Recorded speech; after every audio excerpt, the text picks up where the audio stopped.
Welcome to Comeback Class, a podcast that'll teach you how to turn your breakup into the best thing that ever happened to you. And now your host, Lauren Lewis.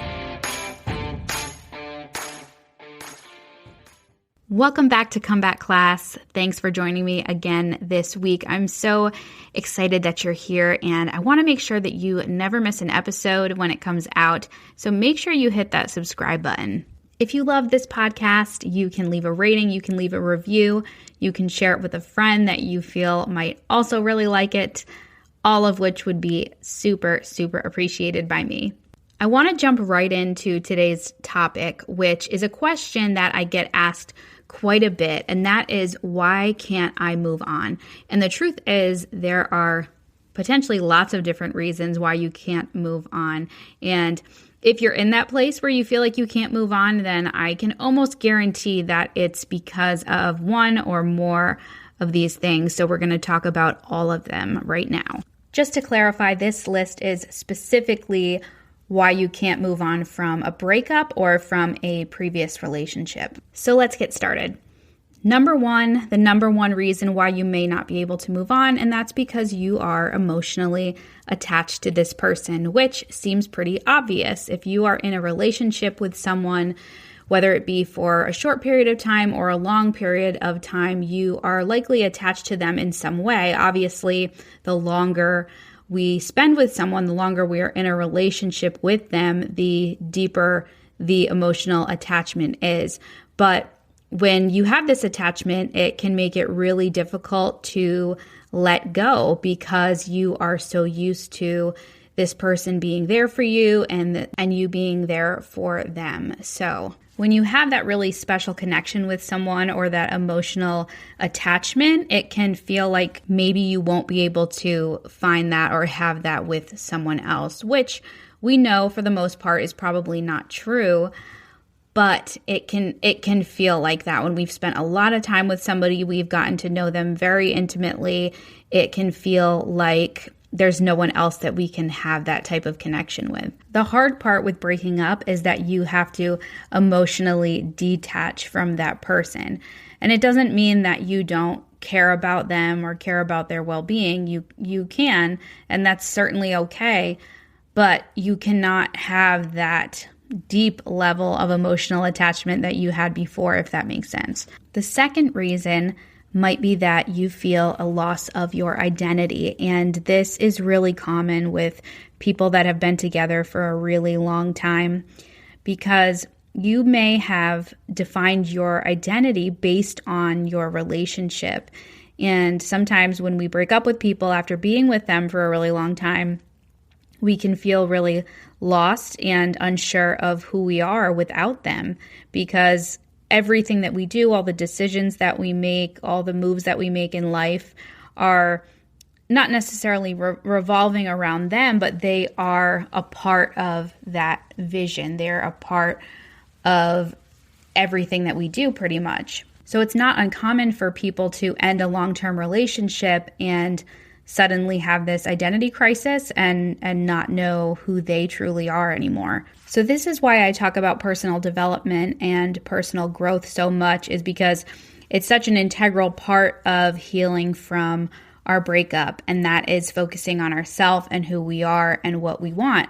Because sometimes once you've been in a relationship for a really long time, you can start to lose sight of those things. Another huge reason that people aren't able to move on is because they have a fear of being alone, a massive fear of being alone or for starting over. You know, I know someone that has been married for quite a few years, and they are in their 50s, and the marriage has been very unhappy for a long time, or just kind of stagnant, I guess. And one of them told me that the reason they don't want to move on is because they feel like they're old and they don't want to start over again.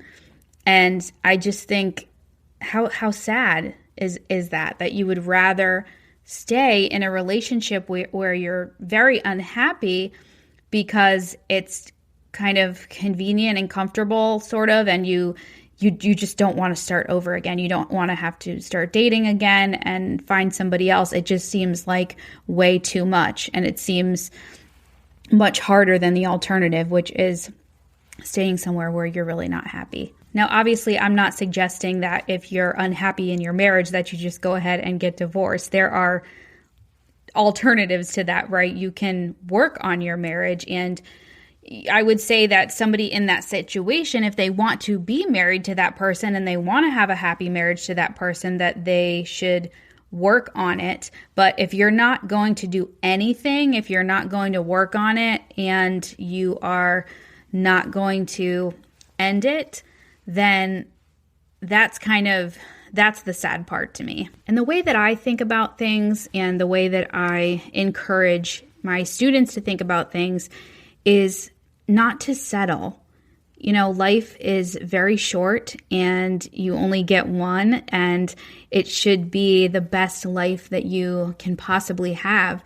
So when you settle for things simply because you don't want to be alone, you're really doing yourself a disservice. And sometimes it's necessary to deal with a painful season for a relatively short amount of time. When you look at the grand scheme of things, you're much better off dealing with that pain for that short period of time than spending your whole entire life not very happy. And make no mistake here, the partner that you choose to spend your life with will arguably be one of the most important decisions that you ever make. So it's not something to take lightly. It's something to really be considerate about and really intentional about. Another reason why people have a hard time moving on from relationships is unresolved feelings. If there are unresolved issues from your relationship, like conflicts that you never solved or unexpressed emotions, it can really hinder your ability to let go of the situation. And that's why I encourage my students to write a letter to their ex or to their former partner. Now, I want to be very clear, you are not sending this letter to them. What you're doing is you're getting all of your feelings and your emotions out on paper so that you can have that relief. And then what you choose to do with it afterwards is up to you. You can keep it, you can burn it, it doesn't matter.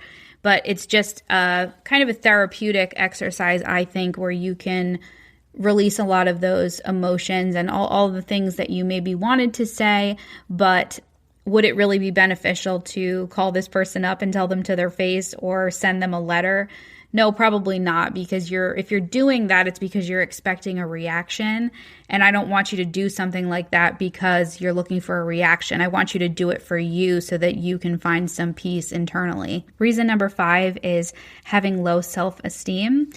And when someone is having low self-esteem, it can be a huge struggle to move on from a breakup, especially if that's something that they just deal with in general. Like if it's separate from the breakup, like if they just generally have low self-esteem, it's going to be exceptionally hard for them to process this major life event because they may feel that they're not worthy of love, or they fear that they're not going to be able to find somebody else. And that holds people back a lot when it comes to being able to move on. Self-esteem is not something that you can just turn on and then it flips back off when something bad happens. It's like a muscle that you have to build. You have to get to a place where you have high self-esteem all the time. And it's not like, running around and talking about how wonderful you are to anyone that will listen. It's more just having this internal feeling of I am worthy, I deserve to be happy, and I deserve to have what I want in life. But that is something that you have to intentionally work on if it doesn't come easily for you. You have to learn how to build your self-esteem and how to love yourself, really.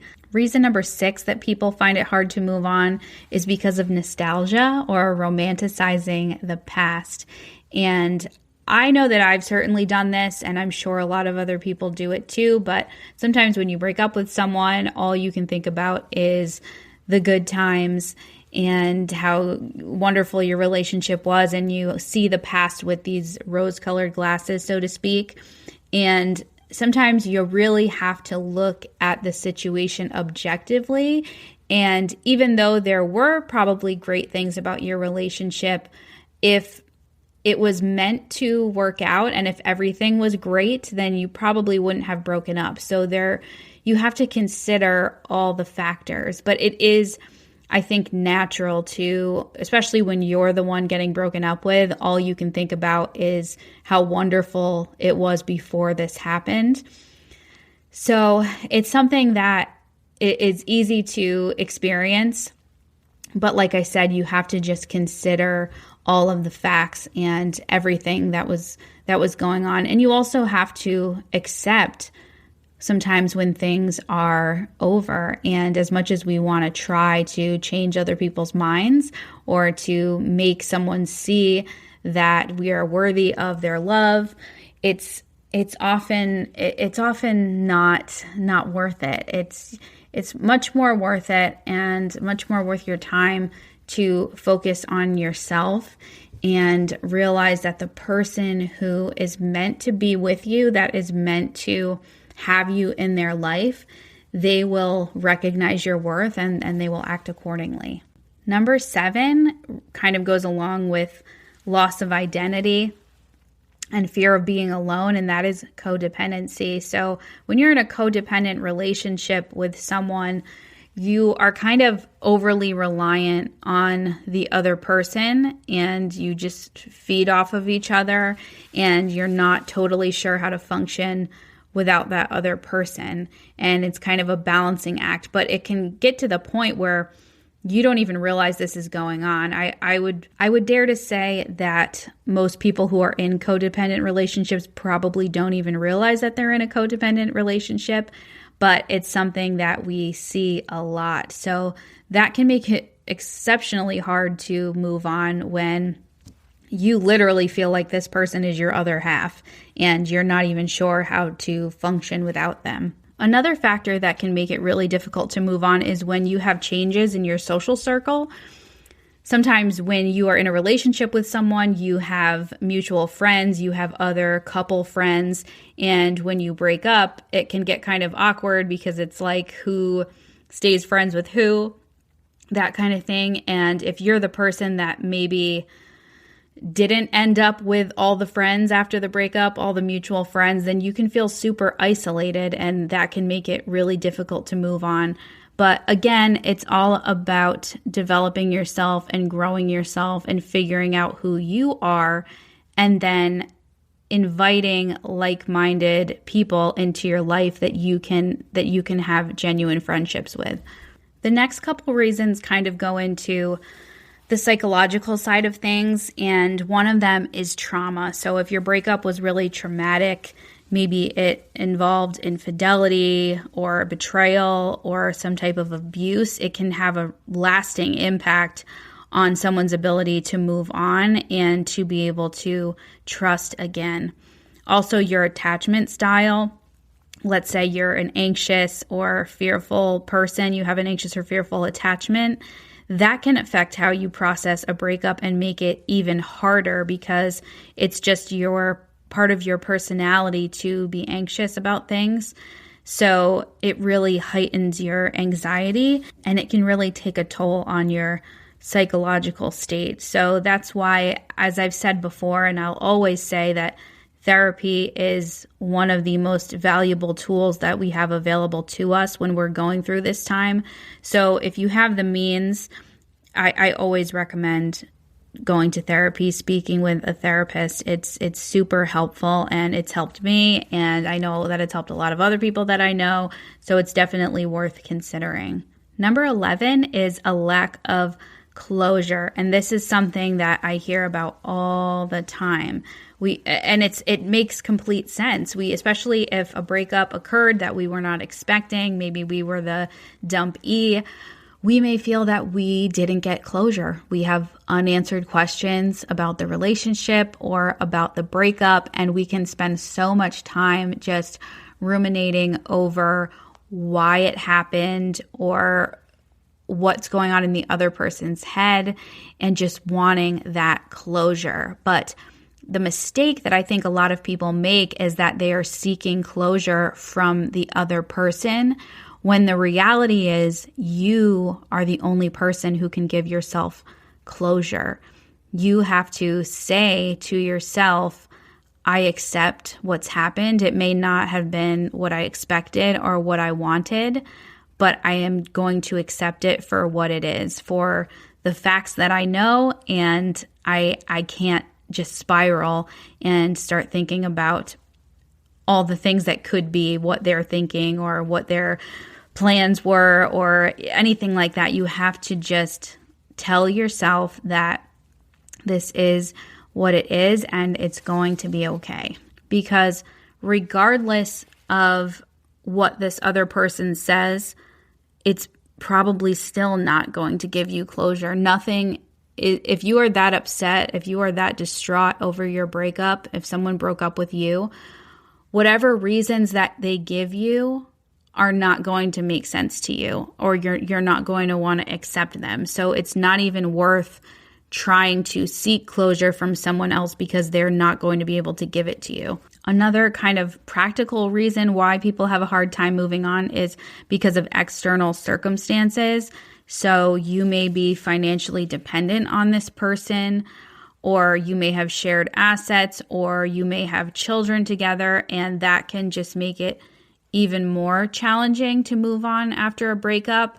I know a lot of people struggle with certain breakup advice, like, cutting contact and things like that, because they have children. So they have to stay in communication with this person. And what I usually say is, if you're in a situation where that's the case, then you just need to make sure that whatever communication that you are having is about your kids and what's best for your kids. And I'm sure it's very easy in these situations to have conversations derail where you start getting into the relationship and past issues.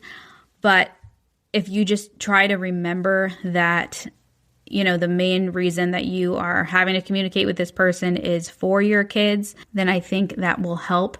But you also have to be clear about your boundaries in these situations too. Sometimes you have to just let the other person know, hey, listen, let's just keep this about the kids. The next reason that someone may have a hard time moving on is because of personal beliefs or cultural norms, like belief in the sanctity of marriage, or maybe some cultural pressure to maintain the relationship. And this is something that I don't think is talked about enough, but a lot of people have this tremendous guilt about ending their marriage or ending their relationship, especially if they have kids. There's an enormous amount of guilt there. But I think the important thing to remember is that we are all human beings. We all have faults. We all make mistakes. And to also remember that we cannot control other people's behaviors or actions or thoughts. We can only control our own. So sometimes, even if we put our best foot forward, we make 110% effort, if that other person is not willing to do the same, or if they are making hurtful choices and doing things to damage the relationship or the marriage, then you don't have to stay for that. I mean, obviously it's a very personal choice, and you may want to talk to someone that is like a spiritual leader to you. But I personally believe that we were not put on this earth to endure terrible relationships where we're being mistreated or abused just because we agreed to be with this person forever. Because the sad reality is that sometimes people change and they're not the person that we knew way back when. So, super personal decision, but I totally understand why people struggle to move on because of this reason. Another reason is a fear of judgment or social stigma. They're afraid of what family might say, their friends, or just society as a whole. They may be afraid of what people think about them because they're divorced or because they're single, they're at a certain age and they're alone. That can make it really hard for someone to move on. So those societal pressures and the fear of being judged can really be hard for somebody to deal with. So it's important that you surround yourself with people that are supportive and that know who you are and understand that you have to do what's best for you. The final reason is not having that support. It's having a lack of support. So if you don't have a network of people that you can really lean on during a painful time like this, it can make it even more challenging. So if you don't have that support system of family and friends, or maybe you do, and you just feel like they've heard enough. I've had people tell me that too, that their friends and family are kind of tired of hearing about their situation over and over again. And that can be really hard when you still have a lot of unresolved feelings and you just don't feel like you have anyone that you can talk to about it. So I want you to know that I have decided to start one-on-one private coaching. And I'm really excited about this because this is something that was asked of me, and it's something that I know a lot of you would like to have. So I'm really excited to offer it to you. It's going to be starting very soon.